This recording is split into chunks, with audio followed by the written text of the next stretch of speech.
Good morning. Today we're diving into a topic that affects millions of Americans, even if it sometimes feels distant or abstract: the government shutdown. When you hear the words government shutdown, you might picture empty offices and closed doors. But what does it really mean, and how does it happen? Let's break it down together. Imagine the US government as a massive company, one that employs millions and provides services to every corner of the country. Like any business, it needs a budget to operate, and that budget must be approved by Congress every year. This budget isn't just numbers on a page, it's the money that keeps national parks open, pays military salaries, funds food assistance programs, and supports countless other services that touch our daily lives. But when Congress can't agree on a spending bill, the government loses its legal authority to pay for many of these services. That's when a shutdown begins. National parks close their gates, museums lock their doors, and the ripple effects start to spread. Hundreds of thousands of federal workers are suddenly furloughed, sent home without pay, unsure of when they'll return to work or receive their next paycheck. Essential workers, like TSA officers at airports and FBI agents, must keep working, but they do so with no guarantee of a paycheck. Their dedication keeps critical services running, even as uncertainty grows. The longer a shutdown drags on, the more families, businesses, and communities feel the strain. Everyday Americans may face delays in getting tax refunds, applying for loans, or accessing government support. At the heart of every shutdown are political disagreements, often between Democrats and Republicans, over how taxpayer money should be spent. These debates can become heated, making compromise difficult and prolonging the standoff. A shutdown happens when neither side is willing to budge before the funding deadline. As the clock ticks down, the government grinds to a halt, and the consequences become more severe with each passing day. For many, a shutdown is more than a political tactic. It's a real crisis. Families worry about paying bills, small businesses lose customers, and people who rely on government aid are left waiting. The recent shutdown, lasting 43 days, was the longest in U.S. history. It disrupted vital services, strained families, and made headlines across the nation as Americans wondered when relief would come. Protests erupted, federal workers shared their stories, and the public's trust in government was put to the test. The impact was felt far beyond Washington, D.C. Now, with a deal finally reached, we can look back at how we got here, what it took to end the standoff, and what lessons we might learn to prevent future shutdowns from causing so much pain. What caused this record shutdown? The answer lies at the heart of one of the most contentious debates in American politics: healthcare costs. The main fight was over healthcare, specifically the Affordable Care Act, or ACA. Passed over a decade ago, the ACA was designed to make health insurance more accessible and affordable for millions of Americans. The ACA helps millions afford insurance through subsidies, which lower monthly premiums for those who qualify. But these crucial subsidies were set to expire at the end of 2025, creating a looming crisis for families across the country. If they lapsed, premiums could double or even triple for about 20 million people, and millions more could lose their coverage entirely. For many, this meant the difference between seeing a doctor or going without care. Senate Democrats demanded that any government funding bill include an extension of these subsidies, arguing it was essential to protect working families from devastating cost increases. House Republicans, however, argued the subsidies were too costly for the federal budget and insisted on addressing them separately from the funding bill, citing concerns about long-term government spending. As the deadline approached, neither side would compromise. The clock was ticking, and the stakes were rising by the hour. Democrats insisted on protecting families from higher costs, emphasizing the real-world impact on people's lives and the risk of millions losing access to care. Republicans stood firm on fiscal restraint, warning that unchecked spending would only worsen the nation's debt and deficit. The standoff led to a total impasse: no agreement, no funding, and the government shut down. Offices closed, and federal workers were sent home. Non-essential services halted, and the nation entered a high-stakes political battle that affected everything from travel to public safety. The health and financial security of millions hung in the balance, as families worried about how they would pay for care or keep their insurance. All because Congress couldn't agree on how to fund the government and how to protect Americans from the rising cost of health care. The shutdown's impact was immediate and personal for families across the country.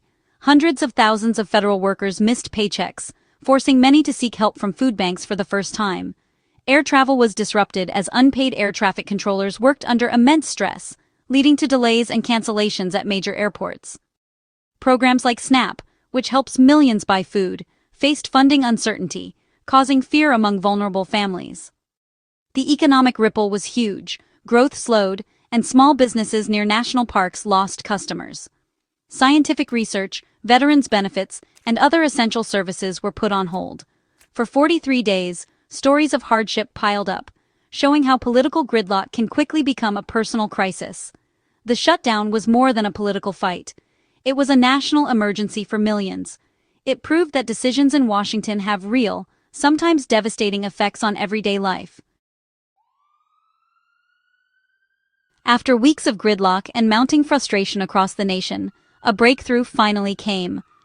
The country had watched as lawmakers seemed unable to find common ground, and the pressure was building from all sides.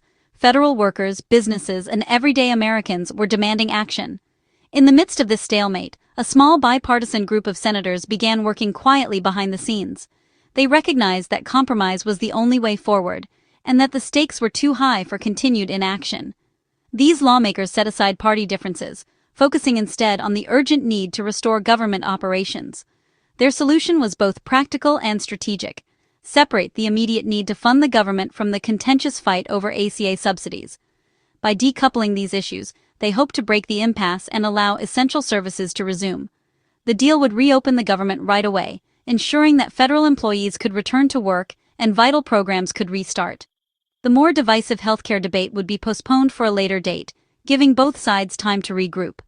8 Democratic senators agreed to support the compromise, but only after securing a promise for a future vote on the subsidies.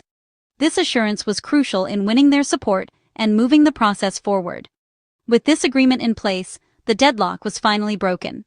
The Senate was able to pass the bill, signaling a turning point in the crisis. The House soon followed, passing the measure as well. While the deal wasn't perfect and left some issues unresolved, it was enough to end the shutdown and bring relief to millions. The compromise demonstrated that even in times of deep division, a handful of determined lawmakers could choose progress over paralysis. Their willingness to negotiate offered a glimmer of hope for future cooperation. As federal workers prepared to return to their jobs, there was a sense of relief, but also an understanding that the healthcare fight was only delayed, not resolved. The underlying issues remained, waiting for another day. Still, it was a moment of rare cooperation in a bitterly divided Congress, a reminder that progress is possible when leaders put the country first. The longest shutdown in U.S. history was finally ending, and for a brief moment, hope returned to the halls of government and to the people they serve. The deal that passed Congress was a temporary fix, a continuing resolution to fund the government through January 30, 2026. Federal agencies could reopen, and furloughed workers were guaranteed back pay.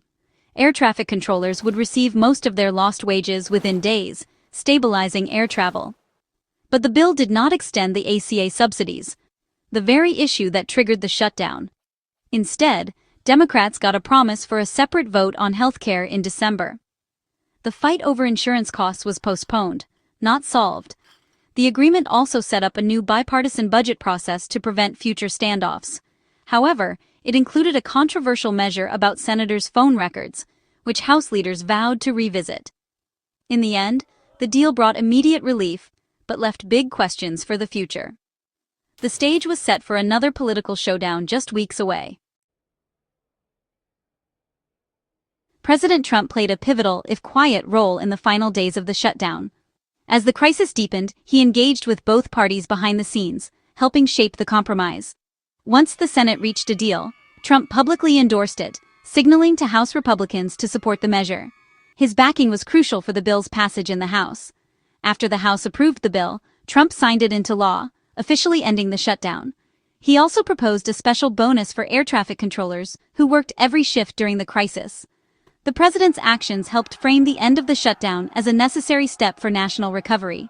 With the stroke of a pen, the government was back in business.